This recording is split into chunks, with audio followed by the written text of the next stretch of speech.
পইচা দুগুণ অহাৰ এটা আচৰিত উপায়। সকলো মানুহে বিচাৰে ধনী হ'বলৈ, সকলো মানুহে বিচাৰে এনেকুৱা এটা উপায় বিচাৰে যাৰ জৰিয়তে তেওঁলোকৰ জীৱনলৈ খুব বেছি পইচা আহক। এতিয়া আপুনি যদি বিচাৰি আছে আপোনাৰ জীৱনলৈ খুব বেছি পইচা আহক, কিন্তু আপুনি কি কৰিব কি নকৰিব ভাবি পোৱা নাই, তেনে ক্ষেত্ৰত আজিৰ উপায়টো আপোনাৰ বাবে। আজি মই আপোনালোকক এনেকুৱা এটা উপায় ক'ম যিটো উপায় ব্যৱহাৰ কৰিলে আপোনাৰ ঘৰলৈ পইচা দুগুণ আহিব। সকলো মানুহে হয়তো বিচাৰি আছে যে এনেকুৱা এটা উপায় লাগে যাৰ জৰিয়তে পইচা দুগুণ আহে। এতিয়া আজিৰ উপায়টো আপোনালোকৰ বাবে। জানিব বিচাৰিলে ভিডিঅ'টো শেষলৈকে চাব লাগিব। আপুনি যদি আপোনাৰ ইউটিউব, ফেচবুক অথবা ইনষ্টা লিগেল আৰু অৰ্গেনিকভাৱে গ্ৰ'থ কৰিব বিচাৰে, আমাৰ লগত যোগাযোগ কৰিব। আপুনি আমাৰ পৰা legal views, legal subscriber, legal followers এই সকলোবোৰ লিগেল আৰু অৰ্গেনিকভাৱে ল'ব পাৰিব। আমাৰ হোৱাটছএপ নাম্বাৰ 9864808721। আপুনি আমাৰ হোৱাটছএপত মেছেজ কৰিব, আপোনাৰ ক্ৰাইটেৰিয়াখিনি জনাই দিব আৰু আপোনাক আমাৰ তৰফৰ পৰা ফোন কৰা হ'ব। এতিয়া আমি জানিম যে পইচা দুগুণ অহাৰনো উপায় কি। আচলতে পইচা যেতিয়া আমি উপাৰ্জন কৰিব লাগে, সেই উপাৰ্জন কৰিবৰ কাৰণে আপুনি কৰ্ম কৰিব লাগিব, কষ্ট কৰিব লাগিব। কৰ্মহে ধৰ্ম বুলি এষাৰ কথা আছে, কিন্তু কেতিয়াবা কি হয় আপুনি কষ্ট কৰিছে, কৰ্ম কৰিছে, তাৰপিছতো কিন্তু আপুনি পইচা উপাৰ্জন কৰিব পৰা নাই, বা উপাৰ্জন যদি কৰিছে সীমিত, তাতকৈ আপুনি ওপৰত কৰিব পৰা নাই, মুঠে আপুনি এটা ধনী হ'বলৈ পৰা নাই। ইমান কষ্ট কৰিছে কিন্তু ধনী হ'বলৈ পৰা নাই। ধনী হোৱা আৰু লাক্সাৰী লাইফ এটা জীওৱা দুটাৰ মাজত কিন্তু বহুত ডাঙৰ এটা পাৰ্থক্য আছে। অৰ্থাৎ কি হয়, কেতিয়াবা কিছুমান মানুহৰ বহুত বেছি টকা থাকিব পাৰে, ডাঙৰ এখন ঘৰ থাকিব পাৰে, ডাঙৰ গাড়ী ঘোঁৰা থাকিব পাৰে, কিন্তু তেওঁলোকে লাক্সাৰী লাইফ কেতিয়াও জীয়াব নোৱাৰে। কাৰণ এই দুটাৰ মাজত এটা পাৰ্থক্য আছে।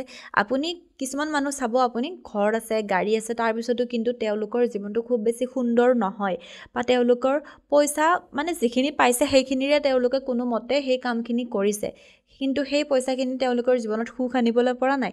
এতিয়া মানুহে কি বিচাৰে? সকলোৱে বিচাৰে পইচা উভৈনদী হওক ন, অকণমান পইচাত এখন গাড়ী ল'লে, এটা ঘৰ বনালে, সেইখিনিয়ে মানুহৰ কাৰণে ছাফিচিয়েণ্ট নহয়। তেওঁলোকে চবেই বিচাৰে যে পইচা অকণমান জমা থাকক, যাতে বিপদে আপদে কামত আহে, তেনেকুৱাকৈ ৰাখিব সকলোৱে বিচাৰে, কিন্তু নোৱাৰে। তেনে ক্ষেত্ৰত আজিৰ উপায়টো আপোনাৰ বাবে, কৰি চাব পাৰে। এই উপায়টো সোমবাৰৰ দিনাখন কৰিব পাৰে। আপুনি এখন বগা কাগজ ল'ব। বগা কাগজখনত আপুনি কি কৰিব, সেন্দুৰ আৰু হালধি মিহলি কৰি স্বস্তিক এটা বনাব। সেন্দুৰ আৰু হালধিখিনি আপুনি বেলেগ এটা ঠাইত মিহলাই ল'ব। মিহলাই লৈ উঠি কি কৰিব, বগা কাগজ, প্লেইন বগা কাগজ, সেই কাগজখনত কোনো ধৰণৰ লেতেৰা বা চিয়াঁহী একো চিন থাকিব নোৱাৰে, প্লেইন কাগজ এখন ল'ব। তাত ধুনীয়াকৈ এটা আপুনি স্বস্তিক অংকন কৰিব।